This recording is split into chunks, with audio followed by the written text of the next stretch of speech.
Jerome, welcome. Let's get straight into this. And I guess it's a tough first question. Recent JCDECAUX research shows that 77% of travelling passengers take action after being exposed to airport advertising. Now, that is a remarkably high number.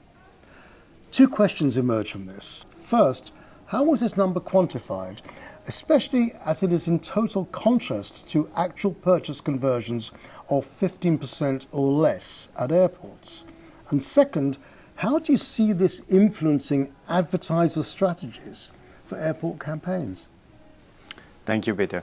The thing is that we made the decision to run this global research with Ipsos. It was last year, between October to December 2023. It was an online research covering 14 different countries and exposed to more than 11,000 interviews. So the thing it was for this related question, it was what are the actions that the passenger, I would say, exposed to a campaign were doing after viewing this campaign. So it was not only related to, I would say, travel retail campaign. It was more global. So that's why it's impossible to link, I will say, this 77% who take an action with the conversion of this 15%. The thing is that you have to overview, I will say, to the full funnel, which is from awareness, consideration, and after conversion. So the thing is that for here, the scope is more global because you could get this action to go on a website, to talk with friends about what you've seen, and not only to go directly to the shop and to buy the product. Because here it's more global. It could be, I will say, an advertising campaign related to, I will say, a B2B brand. So it's completely different. But you're right that it's very important in this funnel. And that's why for us it's also to measure the effectiveness of a campaign, to consider that. But for that, we need to work closely with the advertiser. So how do the advertisers read into this? They're reading, the thing is, every time we have to remind them what was the objective of the campaign. Is that a pure drive to sell? Is that a campaign of awareness or consideration? And also to get access also to how efficient is the creatives. We could offer the most beautiful and innovative asset to display their campaign. But after you need to get the creative for a drive to store. If there is no call to action, no benefits on it, how they will attract the attention of the passenger and the future consumer. So that's why it's very important, and we're working with the advertiser when they are, I will say, asking and requesting this kind of effectiveness measurement to say, okay, but we need to get access first to the objectives that you have, and after to get some data to measure it, and to take in consideration the creatives, and not only, I will say, the campaign and the assets. Can you now elaborate on how the bleisure traveller trend may be impacting airport advertising? Yes, that's something that we've seen in the research, because for us, when we made the decision to run this research, this global research, it was to confirm and not to try to see if there is some new trends and so on. It was more to confirm. And first it was to say, okay, we've got a passenger who is traveling for business purpose, leisure purpose, but also a mix. And that's the thing that we've seen. We had this a priori that now you've got more and more bleisure, I will say, passenger, which is confirmed because you've got more than 50% of the traveler who are traveling for business reason who says that they could extend for leisure purpose. But the thing it was to confirm to the advertiser, so whatever the purpose of the travel, this passenger get a value versus, I will say, the average population of a country, for instance. So that's the thing that we were very straight to see and to confirm this value of the passenger. But there is this new trend. So this is a new behavior, but when we try to extract and to identify this pleasure, and for the rest of the research, it was mirroring, I will say, the global average on different aspects. But it potentially expands your advertiser base, doesn't it? Yeah, for sure. Now, going back to your recent research, it indicates that airport advertising is seen more favourably than online and social media ads. How are you leveraging this apparent perception advantage? For us, it was very important to get, I will say, some benefits of the airport media, because that's what we are selling and that's what we are sharing with the airport, knowing that we are selling an audience. And this audience, you could, by being an advertiser, you could buy an online campaign reaching the audience of an airport, and not to be only, I will say, in the airport with an advertising campaign, but we are the only one to share the revenue with the airport. So it was also to confirm the benefits of this advertising campaign in the airport, and to see here it's a different benefit. It could be complementary, and it's complementary. We are not opposing, I will say, our media to the online. It's according to the objectives that the advertiser could get. For us, advertising, and it was proved in the research, that in terms of, I will say, attention, quality, emotion, awareness, this is the accurate media. And after, the thing is that it could be complemented. We could see some people, when they are attracting by an innovative campaign, taking picture, and you could see it online on social media. Sure. So that's why the complementary is there.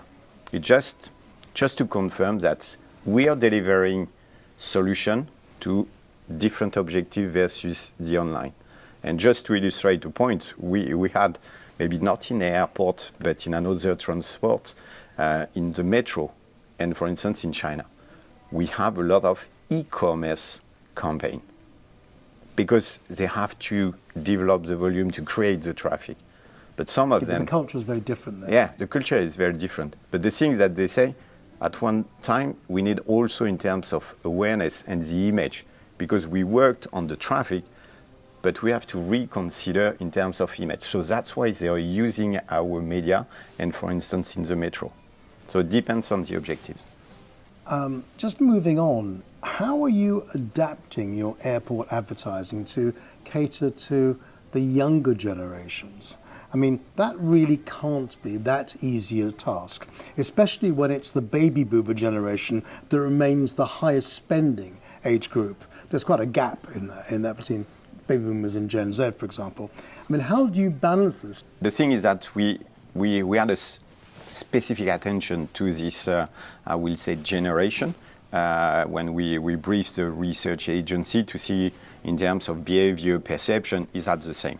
The first thing that we've seen is that it was mirroring also the fact that versus the global average, they are very similar in terms of perception of the brands. When they are in the airport, they consider it as trustworthy, premium brand, the same as the other one.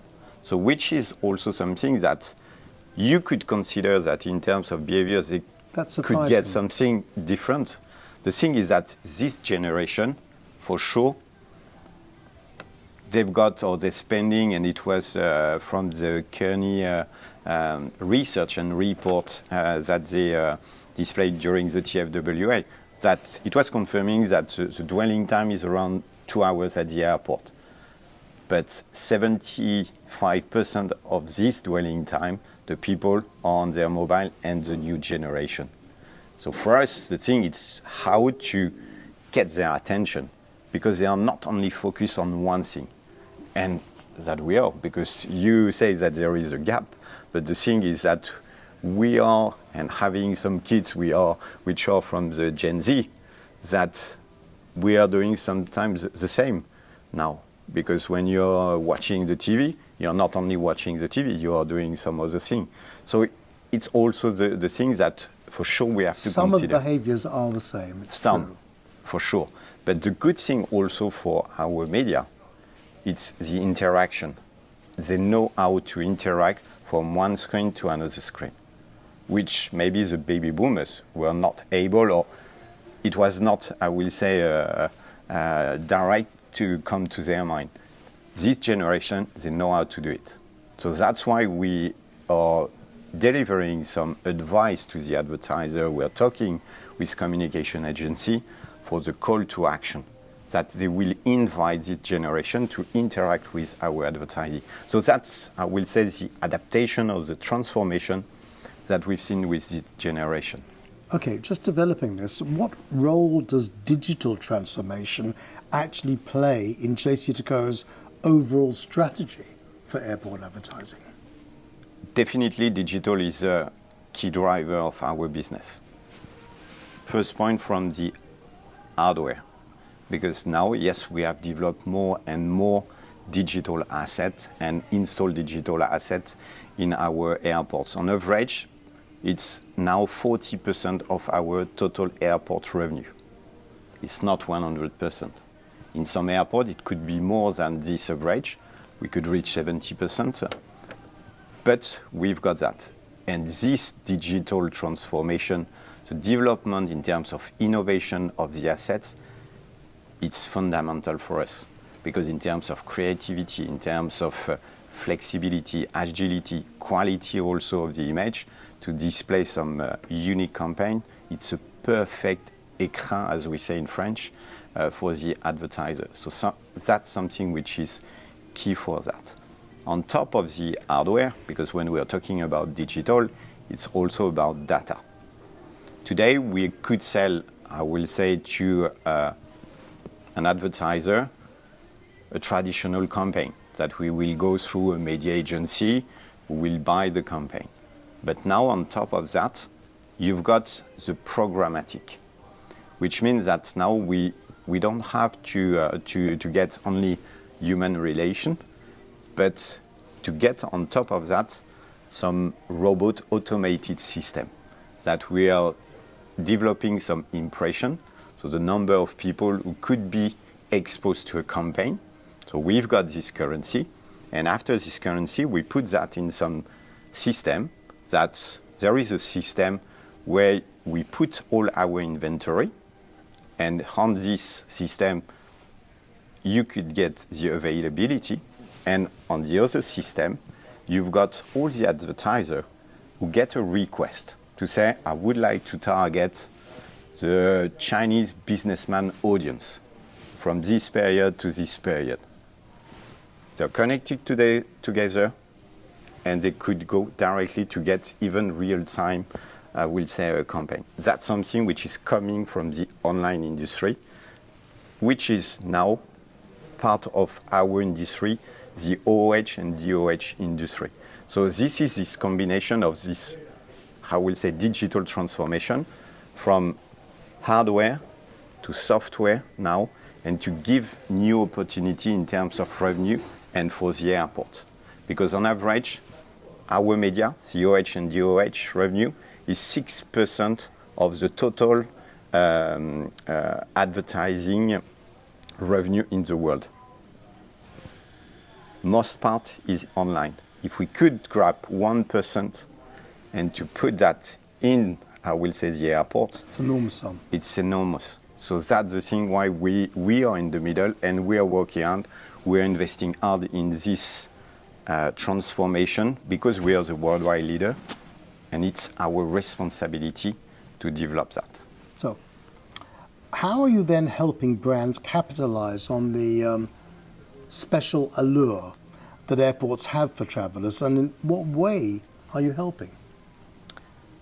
Definitely, and it was confirmed during this research with Ipsos. The environment is unique.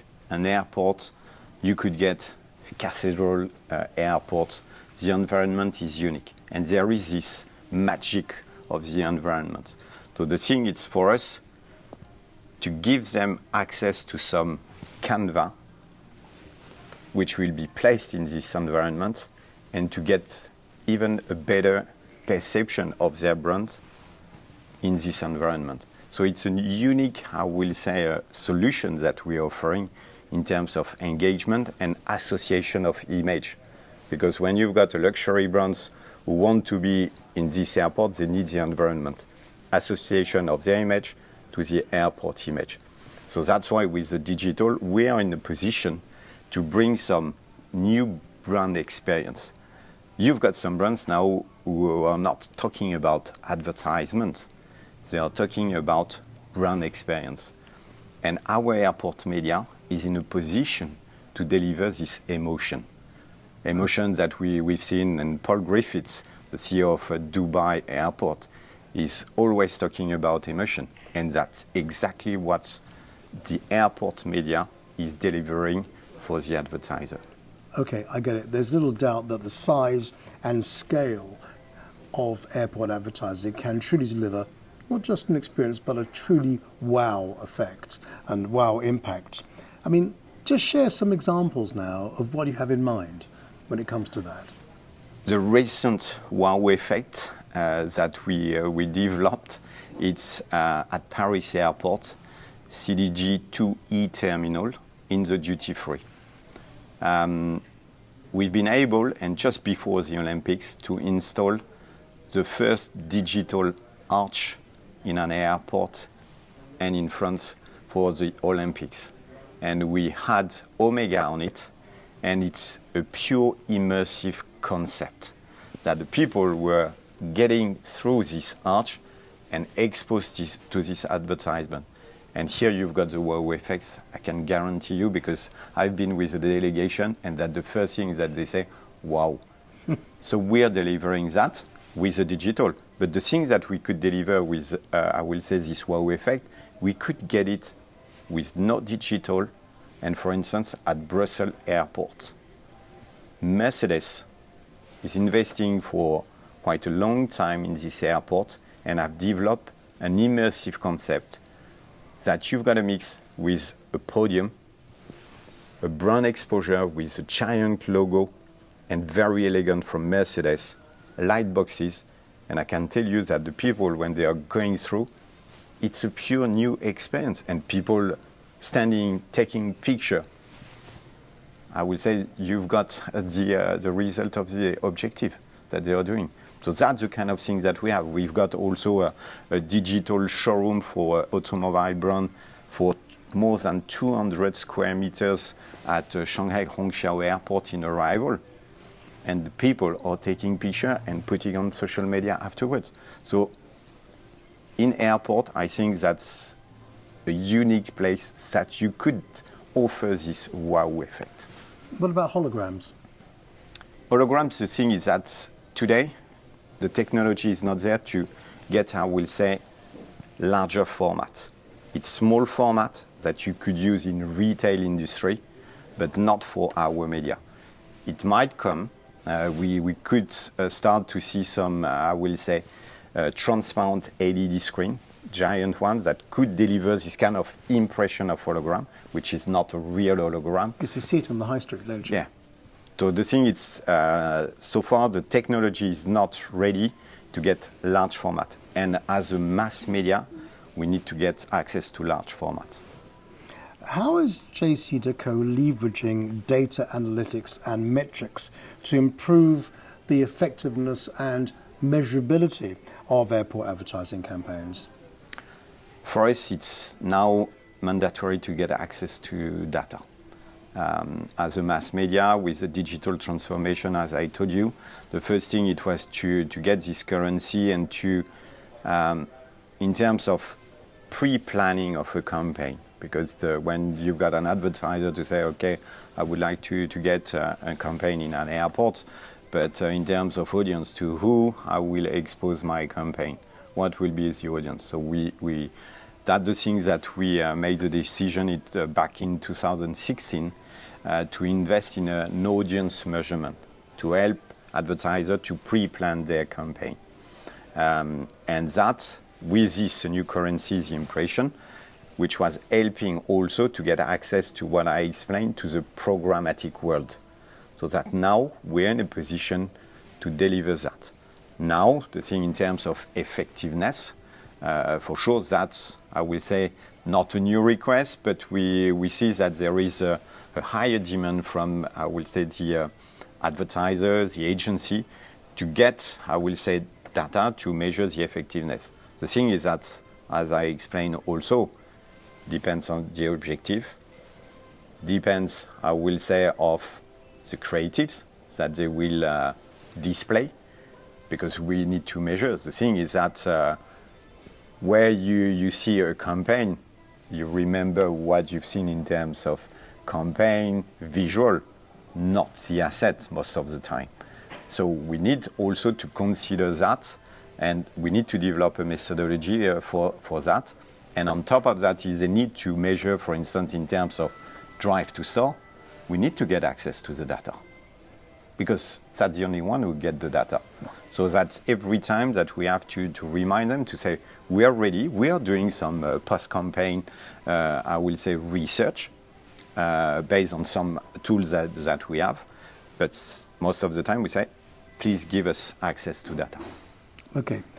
What technologies or trends do you see as shaping the future of airport advertising? And how much of a different experience do you think there's going to be for passengers in the coming years? It's crystal ball gazing, I know, but what do you think? Yeah, no, it's not easy. That's why we've got, I will say, a team which is focused on this new innovative solution. That we've got a digital showroom that we could get access to some samples of new type of screen, and that we could test also, that we could ask also for adaptation with the main supplier, because they know that in terms of volume of screens that we are buying, that we will give them the trends. What is the future? And also in terms of, is that the right time? When you were talking about the hologram, today it's not the right time because we don't have the accurate solution. When you will get the technology, maybe it will be the right time and to deliver that according to what is the request. Give you an example. So you can tailor make stuff. Yeah. The thing is that there is some, I will say, airports that we say it's too early to go for, I will say, an iconic screen which will request some adaptation of the creative, because the market, the advertising market in this country is not ready. So if you've got, I will say, the asset which is beautiful and that you don't have, I will say, the communication agency who've got the business model to develop this kind of creative, it doesn't work. So, but yes, we are now in a position that in terms of digital screen, that you will get very thin LED screen, that the definition, we are talking about micro LED, that for this kind of new technology, which is today a constraint when you want to put a screen in an airport, because you've got pillars, because you've got angles, tomorrow it won't be a constraint anymore. You could get digital everywhere. The weight also of the screen won't be an issue in the future, because that's the thing. When we have to suspend a screen and it's according to how is the structure, and sometimes we can't. Tomorrow it won't be a constraint again. Transparent screen, also LED transparent screen. We are starting to see with very high definition that it could be a new solution also. So there is, I will say, a tremendous solution that are coming. Now it's what is the right time and to invest in that, because there is a cost also. And just to finish, because when we are talking about innovation, it has to be related to sustainability also. Because this new type of screen will offer also some new solution to reduce the energy consumption. Because now we could reduce the brightness according to what is the use of the environment, or according to what is the brightness in this room, and during the daytime or nighttime, and to adapt it. Now we've got that. We've got also with the new micro LED, that when you want to produce black colors on screen today, you need energy. With this new technology, you don't need it. All the LEDs, the micro LED, will be switched off. So you could be in a position to reduce the energy consumption by 20%. So it's also delivering, I will say, better and qualitative solution and more sustainable, even if, yes, we are talking about digital. Well, Jerome Lepage, it's been a good session. Thank you very much for your time. These are things to look forward to. Thank you, Peter.